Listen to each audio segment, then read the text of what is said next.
नमस्ते विद्यार्थी मित्रांनो, आतापर्यंत तुम्ही या स्वरूपातला प्रश्न बघितला असेल, मात्र या ठिकाणी 2% हा जो भाग एक्स्ट्रा आहे. प्रश्न व्यवस्थित वाचतो, कसं सॉल्व्ह करायचं, अप्रोच कसा डेव्हलप करायचा बघा. चहाच्या किमतीमध्ये 20% वाढ झालेली आहे.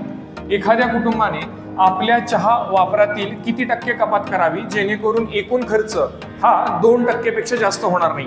आतापर्यंत तुम्ही बघितलं असेल की खर्च तेवढाच ठेवायचा आहे आणि त्यासाठी तुम्ही शॉर्टकट पाठ केला असेल, मात्र बेसिक कॉन्सेप्ट जर समजून घेतला तर तो अप्रोच कसा आहे बघा.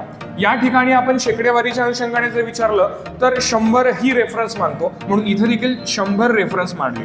आता लक्षात घ्या, या ठिकाणी जर आपल्याला बघितलं तर त्याची प्राइस जी असते ती प्राइस आणि कॉस्ट या दोघांची तुलना केलेली असते आणि तुम्हाला माहिती आहे एक्सपेन्स तुमचा किती होणार आहे. आता लक्षात घ्या, याची प्राइस जी आहे ती 20% वाढलेली आहे. मग प्राइस 20% वाढलेली आहे म्हणजे अगोदर 100 असेल तर ती 120 झाली. आता तुम्हाला एक्सपेन्स जो आहे तो 2% वाढवण्याची मुभा आहे. मग 2% वाढवलं याचा अर्थ तो 102 झाला. याचा अर्थ लक्षात घ्या, तुम्हाला जो तफावत कपात करायची ती 120 वरून 102 वरती करायची.